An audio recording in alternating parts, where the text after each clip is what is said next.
Welcome to Padma's organic garden. Summer start అయిపోయింది. మన లేడీస్కి కూడా వడియాలు పచ్చళ్ళు పెట్టే సీజన్ కూడా వచ్చేసింది కదండి. ఈరోజు మీకు బియ్యపిండి వడియాలు ఎలా తయారు చేయాలో చూపిస్తాను. నేను ఈ చెంబుతో బియ్యపిండిని తీసుకుంటున్నాను. 1కి 7 నీళ్ళు పడతాయి అన్నమాట. చూసారు కదా, 5 చెంబుల నీళ్ళు ఇట్లా నేను ఎసురుకి పెట్టుకున్నాను. చూసారా, 5 చెంబుల నీళ్ళు ఎసురుకు పెట్టుకున్నాను. ఈ చెంబుతో 2 చెంబుల నీళ్ళు బియ్యపిండి కలపడానికి వాడతాను. ముందు ఎసురుని స్టవ్ మీద పెట్టేస్తాము. వచ్చేయండి, హై ఫ్లేమ్లోనే పెట్టుకోండి. ఎసురు బాగా కాగుతాయి. ఈ లోపల బియ్యపిండి మీకు ఎలా కలపాలో కూడా చూపిస్తాను. చూసారు కదా, ముందు బియ్యపిండిని మనము 2 చెంబులు వాటర్ అనేది మనం ఇలా తీసుకున్నాం కదా.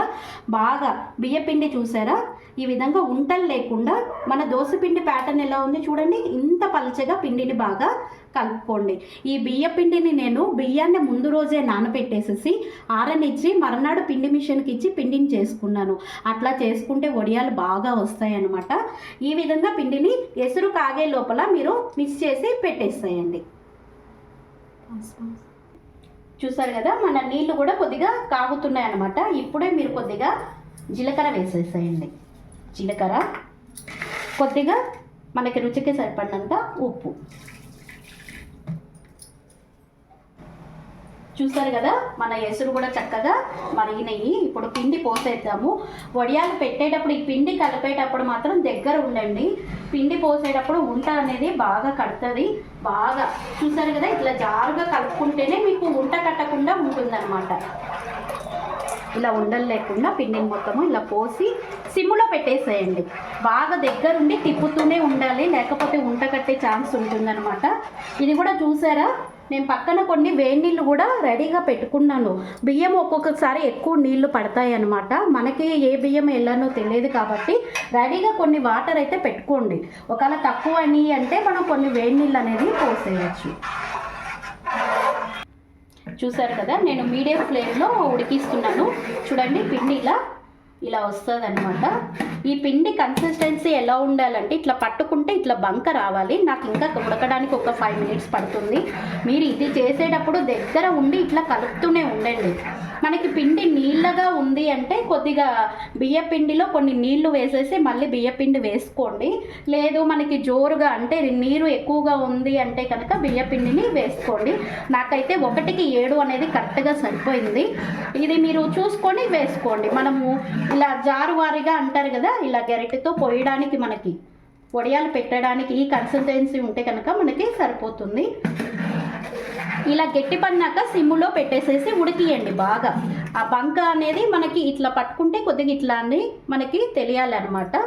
కొద్దిగా ఉడకడానికి ఇంకొక 5 మినిట్స్ పడుతుంది మనకి. చూసారు కదా, మనకి వడియాలు కూడా రెడీ అయిపోయింది.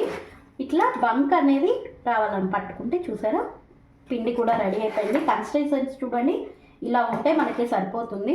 మీకు ఒక చిన్న టిప్ కూడా చెప్తాను. ఈ వడియాలు పెట్టడానికి మనం రెగ్యులర్గా వాడే బియ్యాన్ని కన్నా స్టోర్ బియ్యాన్ని కనుక ఉపయోగిస్తే కనుక వడియాలు చాలా బాగా వస్తాయి. ఈ వడియాలని మనం నానబెట్టే కాకుండా బయట అవైలబుల్ ఉంటుంది కదా బియ్యపిండి, దాంతో కూడా తయారు చేసుకోవచ్చు. ఏమంటే నానబెట్టే చేసుకుంటే మనకి వడియాలు చాలా టేస్టీగా క్రిస్పీగా వస్తాయి అన్నమాట. ఆ పిండితో కూడా మనము చేయొచ్చు.